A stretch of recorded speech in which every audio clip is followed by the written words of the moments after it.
এক সপ্তাহের ব্যবধানে আবারও বেড়েছে নিত্য প্রয়োজনীয় সবজির দাম। ডাবল সেঞ্চুরি অতিক্রম করেছে কাঁচামরিচ। খুলনার বাজারে প্রতি কেজি আলু বিক্রি হচ্ছে 25 টাকায়। ঝাঁঝ বেড়েছে পেঁয়াজেরও। প্রতি কেজি পেঁয়াজের দাম ছিল 7 টাকা, যা 5 টাকা বেড়ে বিক্রি হচ্ছে 65 টাকায়। এদিকে কেজিতে 2 থেকে 3 টাকা বেড়েছে চালের দামও। চিকন চাল 78 টাকা, মাঝারি 62 এবং মোটা চাল 48 টাকা কেজি দরে বিক্রি হচ্ছে। স্বস্তি নেই মাছের বাজারেও, তবে মাংসের দাম স্থিতিশীল। নিত্য প্রয়োজনীয় সবজির দাম বেড়েছে কেজিতে 10 থেকে 15 টাকা। জীবন অবাক না করলে কে করবে? 28% মিল্ক ফ্যাটের অবাক করার সাথে ফ্রেশ মিল্ক পাউডার। জীবন অবাক করুক প্রতিদিন। খুলনার গল্লামারী বাজার থেকে আজকের নিত্যপণ্যের বিস্তারিত জানতে যুক্ত হচ্ছি আশরাফুল ইসলাম নূর। নূর, আজকের বাজার দর সম্পর্কে আমাদের বিস্তারিত জানাবেন। আমরা দাঁড়িয়ে আছি খুলনার গল্লামারী কাঁচা বাজারে। এইটাই কিন্তু খুলনা মহানগরীর একটি প্রবেশদ্বার। খুলনার শস্য ভান্ডার খ্যাত ডুমুরিয়া থেকে সমস্ত তরিতরকারি তাজা এই রুট দিয়েই প্রবেশ করে। আমি যদি আপনাদেরকে একটু দেখাই, কাঁচা বাজারের অবস্থা কিন্তু অস্থিতিশীল, ঊর্ধ্বমুখী।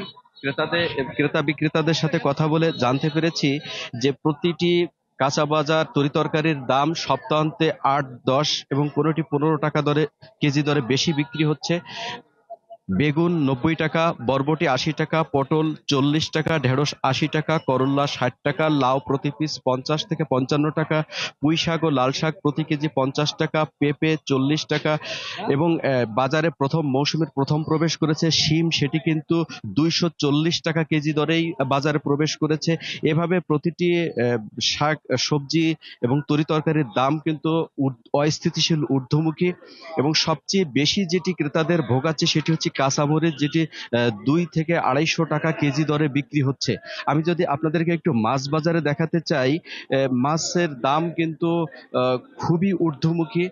সুন্দরবনে প্রবেশ বন্ধ থাকার কারণে মিঠা পানির মাছগুলো একটু উচ্চ দামেই বিক্রি হচ্ছে, যেখানে রুই 400 থেকে 450 টাকা, টেংরা 500 থেকে 600 টাকা, পাবদা 400 থেকে 450 টাকা, চিংড়ি মাছ 600 থেকে 650 টাকা কেজি, গরিবের মাছ তেলাপিয়া 200 থেকে 250 টাকা, ভেটকি 600 থেকে 900 টাকা এবং ভরা মৌসুমেও কিন্তু ইলিশ বাজার শূন্য, যেটি 2000 থেকে 2500 টাকা কেজি দরে বিক্রি হচ্ছে ইলিশ। এবং চালের বাজার ঘুরে যেটি জানতে পেরেছি, সপ্তাহান্তে কিন্তু প্রতি প্রকার চালের দাম 2 থেকে 3 টাকা কেজি দরে বেড়েছে।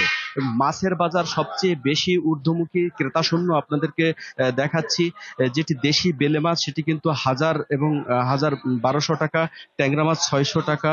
এভাবেই প্রতিটি বাজারে, বিশেষ করে মাছ বাজারে কিন্তু ক্রেতা শূন্য। তরিতরকারির বাজারে ক্রেতা থাকলেও ক্রেতাদের সাথে কথা বলে যেটি জানতে পেরেছি, তাদের দাবি একটি স্থিতিশীল বাজার ব্যবস্থা। এই ছিল আমার কাছে খুলনার গল্লামারী থেকে সর্বশেষ। ধন্যবাদ নূর আপনাকে।